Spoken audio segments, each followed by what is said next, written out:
ये अभी 13 महीने की बछड़ी हुई है और इसमें हमने अरमांडा का सीमन लगाया था जो कि एबीएस का ब्रांडेड सीमन है और सीमन की खरीदी इसमें 1400 से 1500 रुपए आती है जो अरमांडा की आती है। उसमें अगर सीमन की क्वांटिटी पर लेते हैं तो 1400 से 1500 में आता है। अगर अपन एक सीमन खरीदते हैं, 2 सीमन खरीदते हैं तो वो 1800 रुपए में आता है। नमस्कार सभी भाइयों का, मैं लोकेश, आप देख रहे हैं फार्मिंग यात्रा। आज की वीडियो में हम आए हैं दलोट में। यहाँ पर जो है भाई साहब काफ़ी शानदार फार्म इनका है, आप देख सकते हैं मेरे पीछे। यहाँ पर अपन पूरी जानकारी लेंगे भाई साहब से कि वो जो है ब्रीडिंग पे भी काम कर रहे हैं और जो है गाय किसान भाइयों को टिकती नहीं है उसका भी भाई साहब ने बढ़िया जो इलाज निकाल रखा है कि जो है किस गाय को किस प्रकार से सीमन देंगे अपन और कौन सी क्वालिटी का सीमन देंगे, उस पर भी जो है भाई साहब ने काफ़ी शानदार तरीके से वीडियो जानकारी अपन को दी है। तो पूरी फार्म की बात करेंगे कि क्या कुछ जो है भाई साहब ने यहाँ पर फार्म में सेटअप किया हुआ है। तो जो हमारे साथ वीडियो में भाई साहब आएंगे, पूरी जानकारी हम भाई साहब से लेंगे। नमस्कार भाई साहब। नमस्ते। नमस्ते भाई साहब। वीडियो में किसान भाइयों को अपना एक परिचय दे दीजिए। आप कहाँ रहते हो, आपका नाम क्या वगैरह? मेरा नाम ललित पाटीदार है और मैं दलोट राजस्थान में रहता हूँ। अच्छा, जिला प्रतापगढ़ है ना? जिला प्रतापगढ़। जिससे डेयरी फार्म चला रहे हो आपको तकरीबन कितना समय हो चुका है आपको डेयरी फार्मिंग चलाते? डेयरी फार्मिंग करते हुए मुझे लगभग हो गए सर 15 साल के आसपास हो गए हैं। अच्छा। और उससे पहले मेरे पापा जी और ये भी करते थे। लगभग 20 साल का अनुभव है हमें डेयरी फार्मिंग के अलावा और क्या करते हो आप? मैं खेती का कार्य भी करता हूँ। खेती के साथ साथ आप डेयरी फार्मिंग भी दोनों चीज़ ज्वाइंट करता हूँ। ज्वाइन कर रहे हो, ठीक है? खेती और डेयरी मेरा दोनों काम है। ठीक है। जैसे अकेला आदमी डेयरी फार्म अगर कोई बंदा खोले तो एक बंदा कितने पशुओं को संभाल सकता है? एक आदमी अगर एक फैमिली उसकी है तो लगभग 10 से 12 पशु आराम से मेंटेन कर सकता है। कोई दिक्कत नहीं आती, 12 पशु मेंटेन कर सकता है। जैसे अभी आपके फार्म अपन देख रहे हैं, तो इस फार्म में कितने पशु होंगे अभी? हमारे पास अभी 28 पशु है, छोटे बड़े सब मिला के ना। और हम पूरी फैमिली, हम 3 भाई हैं और लेडीज़ है 3, तो हम 6 आदमी मिलके आराम से इसको मेंटेन कर लेते। साथ में खेती भी करते हैं इसमें। साथ में खेती भी कर रहे हो, ठीक है। शुरुआत कब की थी आपने तकरीबन? शुरुआत लगभग हमने यूँ समझ लो 2005 से हमने इस पर ज़्यादा इंटरेस्ट लिया। अच्छा। उससे पहले कम पशु थे, लेकिन 2005 से हमने इसमें लगातार बढ़ते बढ़ते इस स्कोप तक आ चुके हैं हम। और जैसे अभी आपके फार्म में कौन कौन सी नस्ल की गायें या भैंसें जो आप रख रहे हो? हमारे पास ज़्यादातर एचएफ ही है, सबसे ज़्यादा एचएफ प्लस एचएफ गिर क्रॉस भी हमारे पास, गिर गैरेंडो है, गिर गैरेंडो भी है ना, एचएफ 100 है। और नॉर्मली जो अभी आप देख रहे हो उधर बछड़ियाँ जो हमारी है क्रॉप जो है, एक जो इसमें देख सकते हो आप, इसमें गिर एचएफ और गिर और एचएफ का क्रॉस गिर गैरेंडो भी। इधर आइए आप। अच्छा। जैसे कोई किसान भाई अगर मान लो डेयरी नहीं खोल रहा है तो उसको डेयरी फार्मिंग के लिए सबसे बढ़िया गाय कौन सी है जो दूध भी बढ़िया देती हो और बीमार भी कम हो? कौन सी गाय? दूध की बात करते हैं तो दूध में सबसे ज़्यादा एचएफ प्लस गिर का जो क्रॉस होता है, गिर गैरेंडो, वो रहता है। लेकिन अपने शुरुआत के लिए अपने को एक काम करना होगा इसमें कि अपने को छोटे लेवल से काम चालू करना होता है। इससे अनुभव प्राप्त होने के बाद अपने को धीरे धीरे इस लेवल पे आना है, ना कि फास्टली अपने को निर्णय लेना है कि हमें 20 लीटर की गाय अगर हम खरीदते हैं और आज उसको 1 लाख रुपए में परचेज करके हम ले आते हैं और अनुभव के अभाव में कहीं हमें जोखिम उठाना पड़ता है। इसलिए हमें एक मीडियम रेंज की गाय 60,000 से लेके 70,000 की रेंज की गाय हमें खरीदनी है और कम से कम 2 गायों से हमें शुरुआत करनी है, जिससे आप अनुभव के साथ आगे बढ़ेंगे तो मेरे हिसाब से काफ़ी बेहतर रहेगा। और समय आज यही कहता है कि लिमिटेड रहोगे तो सीमा में काम रहेगा तो अच्छा रहेगा, और अनुभव के बाद आप बड़े स्तर पे कर सकते हो। कि मुझे 17 साल में जाके इसी स्तर पे हम पहुँचे हैं और मुझे राजस्थान सरकार ने पिछले 2023 में मुझे जिला लेवल पे पुरस्कार भी सम्मानित भी हुआ था। मैं जयपुर गया था। अच्छा, इस पशु में संबंधित? पशु मेले में सम्मानित हुआ था मैं। अच्छा। तो राज्य सरकार ने मुझे पुरस्कृत भी किया था इस संबंध में, क्योंकि जिले में प्रथम स्थान मेरा था पशुओं में। पूरे प्रतापगढ़ जिले में आपका? पूरे प्रतापगढ़ जिले में प्रथम स्थान रहा था अपना। तो जैसे मतलब एकदम से करोड़पति बनने का सपना नहीं देखना है किसान भाई को इस डेयरी फार्म में ना? मैं किसान भाइयों से एक ही गुजारिश करूंगा कि सपने बड़े ना देख के छोटे लेवल से शुरुआत करे तो वो आगे बढ़ जाएंगे। अच्छा। अगर वो ज्यादा अचानक से अपने मन में ला के यार हम करोड़पति बन जाएंगे डेयरी फार्म से, ऐसा नहीं होता है। उसके साथ में अपने साथ घर की खेती भी होनी चाहिए, थोड़ी भूसा वगैरह अपने घर का हो जाएगा तो सिस्टम से चलेंगे तो बढ़िया इसमें स्कोप है। अच्छा। और आने टाइम में डेयरी का विशेष फायदेमंद काम है इसमें। अच्छा, जैसे आपने बताया तकरीबन 30 पशु के आसपास आपके फार्म में है। रोजाना का इनका मतलब रूटीन क्या है? सुबह से आप कितने बजे फार्म चालू होता है आपका? सुबह हम 4:30 बजे उठते हैं। 4:30 बजे के बाद में साफ सफाई करने के बाद में मिल्किंग होती है। लगभग 6 बजे तक हमारा प्रोसेसिंग समाप्त हो जाता है दूध मिल्किंग का। 6 बजे बाद हमारी टंकी लोड होके मार्केट के लिए चली जाती है। अच्छा, मतलब जो दूध आप बेचते हो वो टंकियों से गाड़ी के माध्यम से आप? बाइक से बाजार में सेल होता है, रिटेल पे जाता है हमारा दूध काउंटर पे कहीं नहीं जाता, हमारा रिटेल 2 लीटर 4 लीटर 5 लीटर तक सेल होता है। अच्छा, क्या रेट देते हो दूध आप? 50 रुपये लीटर में 50 हमारा रुपये। सेल आउट होता है। ठीक है। और उसके बाद जैसे आप बोल रहे हो 8 बजे आप फ्री हो जाते हो? 8 बजे हम इस काम से पूरी तरह निवृत्त हो जाते हैं। ठीक है। और सुबह सुबह जो इनके पशुओं के खान पान में क्या देते हो आप इनको? खान पान में हमने अभी जो नैवेद्य पशुआहार आता है उसका, और हमारे घर का जो पशुआहार तैयार किया हुआ है जिसमें गेहूं की चूरी और जौ, मेथी और ये मक्का, ये 4-5 आइटम मिक्स करके इस दलिया बनाया होता है। उससे उसके साथ में हम नैवेद्य देते हैं, उसके साथ में खल भी देते हैं। अच्छा, कुछ खल भी मात्रा देते हो। में। ठीक है। जैसे एक गाय तकरीबन आपके फार्म में कोई भी जैसे 5 लीटर दूध दे रही है, 10 दे रही हो, तो उसके दूध पर आप कितना किलो उसको फीड दोगे आप? 5 लीटर दूध वाले के लिए पशु के लिए हमें 3 किलो पशुआहार सुबह और 3 शाम को हमें देना होता है, जिससे उसका शरीर भी मेंटेन रहता है और दूध भी अपने को बराबर मिलता है। अच्छा, दूध यदि आपकी गाय अगर 10 लीटर दूध देती है तो उसके एवरेज में अपने को डबल करना होता है खुराक। डबल करना पड़ता है। जितना दूध होता है उसको आधा अपने को पशुआहार में खर्च करना होता है, तो ही अपना फार्मिंग अच्छी चलेगी और पशुओं की सेहत अच्छी रहेगी। फीड के साथ में एक चीज़ और मेंटेन करनी होती है हमें, सबसे महत्वपूर्ण चीज़ होती है मिनरल मिक्सचर। मिनरल मिक्सचर है ना? मिनरल मिक्सचर पशु के लिए बहुत ही जरूरी है। ज़्यादातर किसान क्या होते हैं, समय से फीड तो बहुत अच्छा देते हैं लेकिन मिनरल मिक्सचर नहीं देते हैं। मिनरल मिक्सचर के अभाव में काफ़ी पशु फेल हो रहे हैं, लोगों के समय से गाभिन नहीं हो पाते हैं। हाँ उस हाँ, अवस्था काफ़ी में समस्या आ रही है।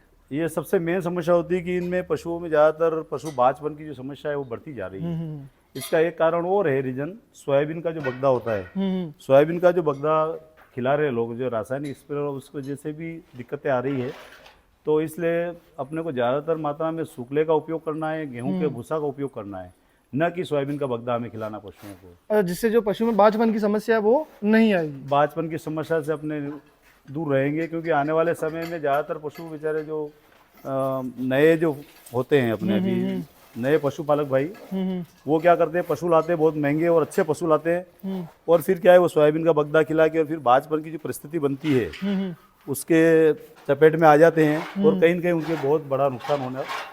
इसलिए आप सभी लोग गेहूं का भूसा खिलाए पशुओं को और व्यवस्थित तरीके से डीवर्मिंग करवाए समय से। अच्छा, जैसे आप डीवर्मिंग की बात करते हो आप, है ना, तकरीबन आपके फार्म में सभी पशुओं की बात करते हैं अपन, तो कितने समय के अंतराल में आप इनकी डीवर्मिंग करते हो? लगभग 4 महीने में हमें हर पशु का डीवर्मिंग जरूरी है। 4 महीने में ना? 4 महीने में एक बार हमें इनका डीवर्मिंग करना जरूरी है, क्योंकि डीवर्मिंग से ही सारा सिस्टम चलता है, इनका डाइजेशन वगैरह मेंटेन रहता है, समय से वो प्रेग्नेंट होना, ये सारी प्रक्रिया डीवर्मिंग की वजह से होती है। अच्छा, जैसे कोई बच्चा होता है उसकी भी डीवर्मिंग करते हो आप टाइम पे? हाँ, बछड़ियाँ जो होती है 6 महीने बाद इनका डीवर्मिंग का प्रोसेसिंग चालू रहता है। अच्छा, क्योंकि 6 महीने बाद इनका डीवर्मिंग का काम हम चालू कर देते हैं। छोटे बच्चों को उसको लिमिट में डोज करते हैं, बड़े को बड़े के हिसाब से करते हैं। आजकल कई प्रकार की मेडिसिन आ रही मार्केट में, तो हमें एक अच्छे लेवल की जो गोलियां होती है वही डीवर्मिंग उससे ही करनी चाहिए। जैसे भाई साहब आपके पास एक गाय खड़ी है, ये कौन सी नस्ल की है?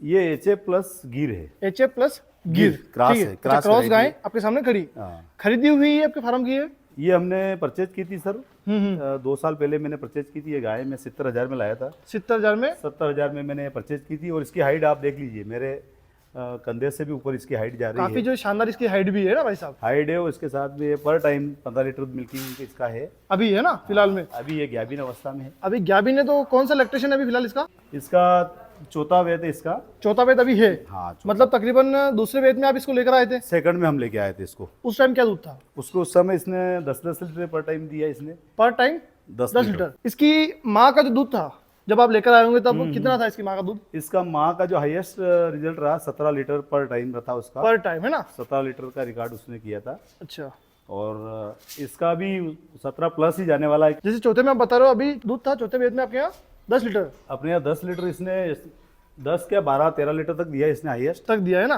अभी गाभिन कितने महीने की है? गाभिन हो गई सर ये, इसको लगभग चौथा महीना इसका। चौथा महीना।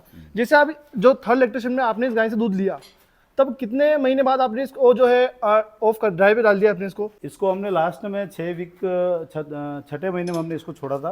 अच्छा, 6 महीने तक हमने रेगुलर दूध दिया और उसके बाद एक टाइम किया था इसको। और जैसे अभी ये 10 लीटर दूध दे रही थी, इसकी फीड में भी आप सेम बता रहे हो, 5 किलो फीड सुबह और 5 किलो फीड 5-5 लीटर 5-5 kg दोनों टाइम। ठीक है। अभी फिलहाल जो ये आप बोल रहे हो गाभिन है, तो आपने इसको बुल से क्रॉस करवाया या फिर सीमन का उपयोग? नहीं, सीमन का ही उपयोग करते हैं। सीमन क्या सीमन यूज करते हो आप इसके? सीमन में 2-3 वेराइटियां है जो अच्छी क्वालिटी के साथ में। डॉक्टर साहब बताइए कौन से सीमन हम यूज करते हैं? इसमें साहिवाल का हाँ सेक्सोडेट सीमन लगा हुआ है जो कि बछड़ी का सीमन है, और लगातार हम यहाँ नॉर्मल सीमन और सेक्सोड सीमन दोनों उपयोग करते दोनों उपयोग करते हो ना। तो जैसे ये जो क्रॉस गाय है इसके लिए जैसे कोई सा भी सीमन लगा सकते हैं, मतलब देखना पड़ता है बेस्ट सीमन कौन सा है इसके हिसाब से? हैं। नहीं, अगर जैसे ब्रांडेड गाय अपने पास है तो वो फिर क्वांटिटी के ऊपर ही काम करना पड़ता है, उसमें लोकल सीमन या फिर नॉर्मल सीमन लगाने से कोई मतलब नहीं है। अच्छा, बेस्ट से बेस्ट सीमन। सीमन अपन को ढूंढकर उसमें पहले से सिलेक्ट करना पड़ता है कि हमने इसको जब हीट पर आएगी तो इसको कौन सा सीमन लगाना, वो पहले से हम इसको डिसाइड करना पड़ता है ना। जैसे भाई साहब आपके पास जो है गाय खड़ी है ये वाली, हाँ ये कौन सी नस्ल की है? ये साहिवाल क्रॉस है सर। साहिवाल क्रॉस। जैसे आपके फार्म पे सबसे ज्यादा दूध कौन सी गाय दे रही है? ये वाली दे रही है, कौन सी दे रही अभी ये फर्स्ट नंबर पे अभी यही है सबसे फर्स्ट ज्यादा नंबर पे आपके milking फार्म की है? बिल्कुल सर। अच्छा, ये भी खरीदी हुई है कि फार्म की है? ये भी परचेज है। बाकी जो बछड़िया ये जो पूरी स्त्रीलिंग के सामने देख रहे हो आप, सारी बछड़िया घर की है। और ये जितनी भी गायें देख रहे हो आप पीछे, जितनी भी गायें हैं सारी मेरे घर की है। एक गाय और अपने पास HF 100 है, वो जो फर्स्ट नंबर बंधी हुई है, अच्छा वो उधर कॉर्नर में है ना वो मेरे घर की है। हाँ हाँ। 100 है वो। अच्छा, जैसे बच्चे वगैरह भी आप तैयार करते हो फार्म पे? हाँ, बछड़े तैयार करते हैं ना। जैसे बच्चे आप दिखा सकते हो आपके फार्म पे, कितने उम्र की बच्चे आप तैयार करते हो फार्म पे आपके? आ जाओ आ जाओ। भाई साहब के फार्म पे जो है बच्चा देखते हैं अपन कैसे क्या जो है कितनी उम्र में क्रॉस करवा रहे हैं, कैसे क्या है इनकी जो हाइट और लेंथ है इनकी, हाँ क्या सर। क्या उम्र है इस बच्ची की? ये बछड़ी हो गई लगभग ये 7 से 8 महीने की बछड़ी हो गई 8 महीने की है ना। हाँ। और कौन सी प्योर गिरी है या जो गिर क्रॉस में है? ये गिर क्रॉस में ही गिर है। क्रॉस में। इसकी माँ आपके फार्म की है ना? हाँ, अपने फार्म की है। हाँ, और इसकी माँ का दूध कितना आपके फार्म पे अभी?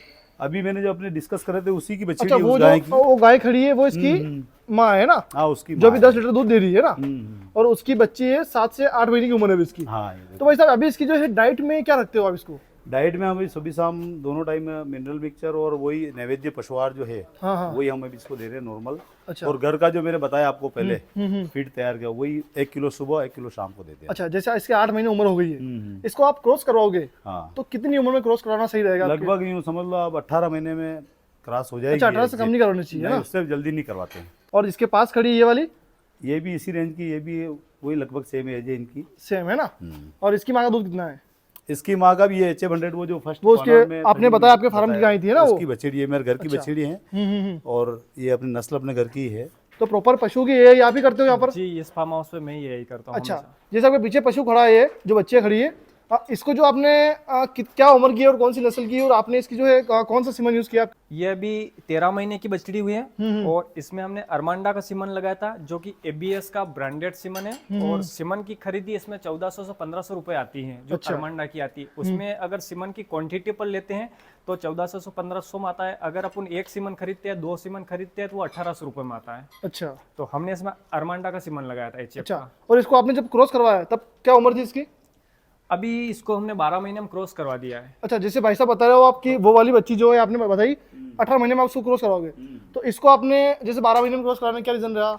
इसकी हाइट भी हो गई, हेल्थ भी हो गई। और हेल्थ और वजन देखते हुए इसको हमने जल्दी क्रॉस कराया। अच्छा। और टाइम पे हिट पे भी आ गई थी। अच्छा, जैसे इसकी ये आपकी फार्म की है, हाँ, इसकी माँ का दूध कितना आपके फार्म पे भी?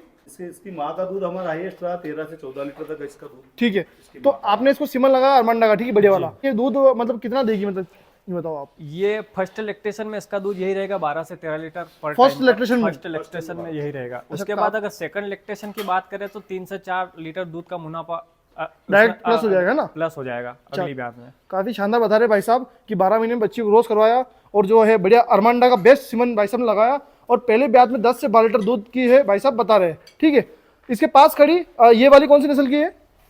ये तो नॉर्मल सीमन की बच्चियां हैं। नॉर्मल सीमन की है ना? ये जो ये अंतर रहता है कुछ, जैसे वो सेक्सोड सीमन की बच्चियां हैं, कुछ नॉर्मल सीमन की भी यहाँ पे है। तो नॉर्मल सीमन में ये होता है कि उसकी जो बछड़ियां थोड़ी ग्रोथ लेट होती है। जैसे वो 13 महीने में प्रेग्नेंट हो गई तो ये कम से कम 18 महीने में 19 महीने में होगी। अच्छा, ये सिस्टम रहता है इसमें। तो भाई साहब जैसे आपके यहाँ पर बच्चियां हैं, ठीक है जी। तो सारी एक बार में ही गाभिन हो रही है, ठीक है, तो क्या रीजन है उस चीज का? जैसे काफी जो किसान भाई रहते हैं हाँ। उनके यहाँ पर बच्चियां रिपीट होती है। रिपीट होने के तो बहुत चांसेस है। यहाँ पर 10% चांस है कि रिपीट होता है पशु, बाकी 90% यहाँ पर गाभिन होता है। उसका मेन रीजन है इनकी डाइट, जो खाना पीना है वो परफेक्ट रहता है। जो बच्चियां होती हैं जन्म से उनका बांटा उनका जो खाना पीना, डीवॉर्मिंग, ये सारा सिस्टमेटिक चलता है। सिस्टमेटिक चलने के बाद क्या होता है कि इनको प्रतिदिन 50 ग्राम मिनरल मिक्सचर और 50 ग्राम नमक जहाँ तक इनकी उम्र के हिसाब से चलता रहता है, डोज के हिसाब से। उसके बाद अगर सीमन की बात करें तो बहुत सारे लोग क्या करते हैं, 200 रुपए, 250 रुपए, 300 रुपए का सीमन लगवाते हैं। जी हाँ, ये भी अब बहुत एक बात मैं आपको बता देना चाहता हूँ कि मैं भी एक प्रैक्टिशनर हूँ और लगातार मैं भी फील्ड में एआई करता हूँ। 200 रुपए, 300 रुपए का सीमन आप लगवाते हैं तो उसमें डॉक्टर का खर्चा भी नहीं बैठ पाता है। अगर वो गाड़ी लेकर आएगा, LN2 कंटेनर उसको LN2 मेंटेन रखिएगा जो जिसमें सीमन रखता है, और सीमन खरीद कर लाएगा, लगाने का खर्चा देखो तो उसमें 300 रुपए में उसको कुछ भी नहीं मिलता है। तो हम यहाँ जो सीमन यूज करते हैं वो थोड़ा ब्रांडेड सीमन, ऊंची लेवल का सीमन यूज करते हैं। और दूसरी बात ये है कि ऐसे फार्म हाउस पर जो पशु मालिक भाई रहते हैं, अगर रिपीट भी हो जाता किसी कारण पशु, तो वो डॉक्टर को ये नहीं बोलता है कि हमारा पशु रिपीट हो गया, हम क्योंकि वो सीमन सस्ता था, हाँ, है ना? क्योंकि सीमन सस्ता था। और ब्रांडेड सीमन भी कभी कभी रिपीट होते हैं, तो उसमें ऐसा नहीं कहा जाता कि यार डॉक्टर ने सीमन लगाया वो रिपीट हो गया, ऐसी कोई बात नहीं। आप दोबारा प्रयास करेंगे तो आप उसमें सफल जरूर होंगे। लेकिन जैसे ब्रांडेड चीज तो ब्रांडेड ही होती है वैसे, है ना? ब्रांडेड ही होती है। जैसे भाई साहब आप मेनली गायों पे ज्यादा काम कर रहे हो और भैंस तो आपने जो है 1 या 2 रखी हुई, उसका क्या कारण है? उसका मेन रीज़न यही है कि अभी सबसे दूध की जो बात करते हैं, दूध की मात्रा की बात करते हैं तो अधिकता गायों में रहती है। और दूसरा प्रोसेसिंग लंबे समय तक गायें दूध देती है अपने को। और भैंस में ये रहता है कि लिमिटेड दायरे में 6 महीने में भैंस दूध 4 से लेकर 6 महीने तक अधिकतम दूध देती है। उसके बाद फिर एक टाइम हो जाती है और उसमें अपने को ज़्यादा नुकसान होता है। और गायों में ये रहता है कि लंबे टाइम तक अगर दूध देती है तो अपने इनकम का अच्छा रहता है, खर्चा निकल जाता है फार्म का, है खर्चा ना? निकल जाता है। जैसे अभी आप जैसे बता रहे हो कि आपके खुद की खेती वगैरह है ना, तो फीड का तो मेन आपका खेत का रहता है इनके, भूसा हमारा सारा हमारा खुद का घर पे सारा हो आपका खुद जाता का है। रहता है ना? जैसे भैंस की बात करते हैं अपन, तो ये भैंस कौन सी, मुर्रा ही है? ये मुर्रा है। अच्छा, मुर्रा। और कहाँ से खरीदी थी आपने? ये मैंने यहाँ पास में अपने जो धुंधड़ का हाट? धुंधड़ का हाट है अपने दलोदा का, अच्छा, वहाँ से अपनों ने परचेज की थी। है कितना दूध है अभी इसके नीचे? अभी ये 5 लीटर दूध दे पर टाइम। 5 लीटर दूध पर दे रही। टाइम। और लाए थे तब वहाँ पर क्या दूध बताया था भाई साहब ने? उन्होंने मुझे बताया था 7 लीटर एक टाइम का देगी, लेकिन अपने यहाँ पे तो 5 लीटर दिया इसने। तो ये क्या कारण है कि वहाँ पर दूध ज्यादा निकला और यहाँ पर कम? ये व्यापारियों से लाए तो अपने को उन्होंने स्पष्टीकरण नहीं किया। अच्छा। वैसे इसकी जो कंडीशन लग रही थी हमें, 5 से इसकी जो दिख रही थी हाइट वगैरह, उससे हमें लग रहा था 6 लीटर तक देगी, लेकिन 5 लीटर पर टाइम का ये दूध दे रही है। और काफ़ी नॉर्मल कीमत में हमने इसको खरीदा था। ये ओनली 65,000 में इसको परचेज किया था मैंने। अच्छा, अभी इसके नीचे बच्चा है, बच्ची मतलब इसके पाड़ा साथ पाड़ी? में वो पाड़ा है, अच्छा, जो पीछे बंधा हुआ है। लगभग ये हो गया अभी 3 महीने से ऊपर, चौथा महीना हो गया इसको। चौथा महीना लग चुका है इसको। फार्म में पशुओं की फीड में क्या देते हैं उनको? फीड में हम खास तौर से तो पशुआहार तो मैंने बताई है आपको कि जैसे नैवेद्य कंपनी का जो है, नॉर्मली जो पशुआहार आता है नैवेद्य का, ये आप देख रहे हो, इसमें सारी चीज़ें मिक्स होती है। मक्का होता है ज़्यादातर, मक्का और गेहूं का भूसा, अच्छा। गेहूं का दलिया, मक्का और कपास है। और फीड के साथ साथ में हम एक चीज़ और मिनरल मिक्सचर जो है, पर पशु 50 ग्राम मिनरल मिक्सचर हम पर डे देते हैं पशुओं को। आप देख रहे हो, बड़ी गाय को, है ना? बड़ी गाय को 50 और छोटे को 30 ग्राम। 30 ग्राम छोटे को। और रेगुलर देते हो पूरे साल या फिर मतलब कोई टाइम होता है इनका? मिनरल मिक्सचर हमारा रेगुलर रहता है। साथ में आप देख रहे हैं कि ये नमक जो है, पर टाइम 1 किलो नमक पर डे हम इसमें डालते हैं इनके फीड में। ये सादा नमक अपने जो खाने में खाते हैं वो वाला है जो ना? नॉर्मली अपना सादा नमक है वो नमक हम इसमें डालते हैं। और साथ में 50 ml जो कैल्शियम है, कैल्शियम हम रेगुलर नहीं रखते हैं।